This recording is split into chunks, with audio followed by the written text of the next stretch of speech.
নিম্নচাপের প্রভাবে ডুবে গেছে উপকূলের নিচু এলাকা। নদ নদীর পানি বেড়ে বহু এলাকা তাৎক্ষণিকভাবে পানিবন্দী হয়ে পড়েছে।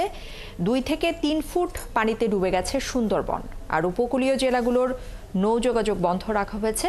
কক্সবাজারে পানিতে ডুবে মারা গেছেন একজন। সহকর্মীদের তথ্য এবং ছবিতে প্রতিবেদন। বঙ্গোপসাগরের সৃষ্ট নিম্নচাপের প্রভাবে কুয়াকাটা উপকূল কিছুটা বিক্ষুব্ধ। বড় বড় ঢেউ আছড়ে পড়ছে তীরে। এরই মধ্যে ভেসে গেছে সৈকতের বেশিরভাগ অবকাঠামো।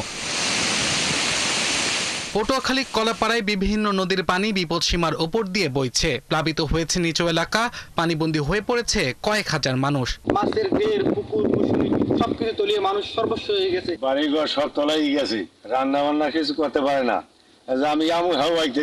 নিম্নচাপের প্রভাবে সুন্দরবনের বিস্তীর্ণ এলাকাও এখন প্লাবিত।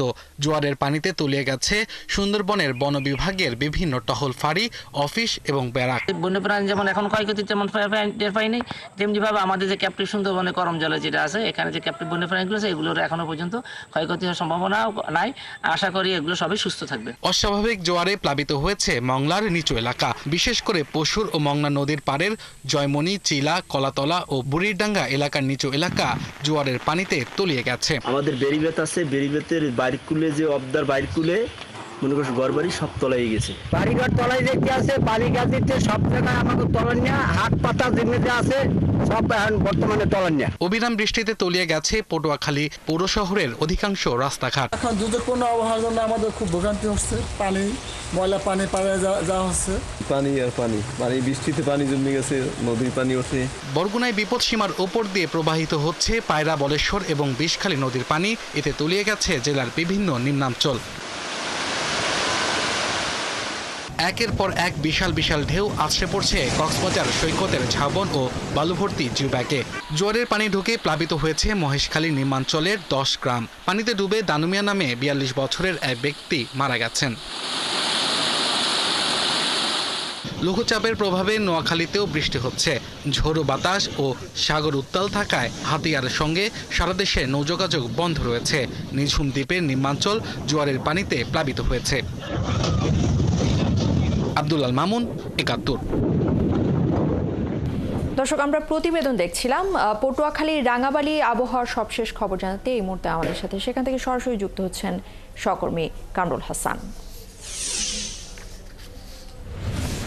কামরুল, একটু সবশেষ পরিস্থিতি আমাদেরকে জানাবেন। জোয়ারের পানিতে এখন পর্যন্ত কি পরিমাণ এলাকা প্লাবিত হয়েছে এবং ক্ষয়ক্ষতি নিয়ে এই মুহূর্তে আসলে এলাকাবাসী কি বলছেন?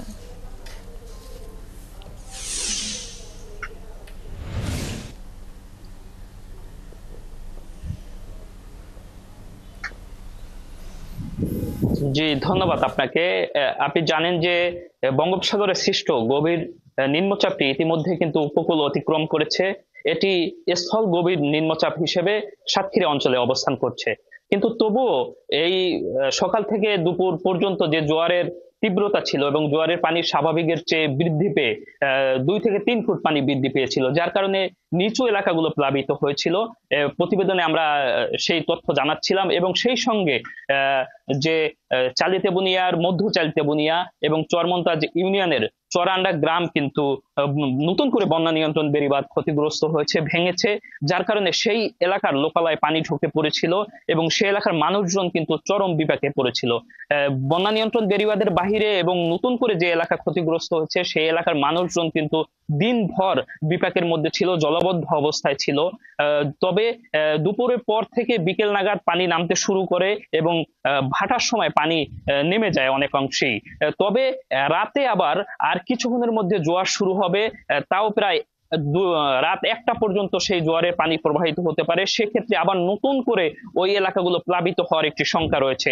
আবহাওয়া অফিস জানিয়েছে যে এই নিম্নচাপ এবং অমাবস্যার কারণে কিন্তু 1 থেকে 3 ফুট পানি বৃদ্ধি পেতে পারে এমন একটি শঙ্কা কিন্তু আবহাওয়া অফিস করছে। এবং স্থানীয় মানুষজন আজ দিনের জোয়ারে যারা প্লাবিত হয়েছিল সেই এলাকার মানুষজন বলছে যে এই জোয়ারের পানি যদি কামরুল হাসান, আপনাকে অসংখ্য ধন্যবাদ।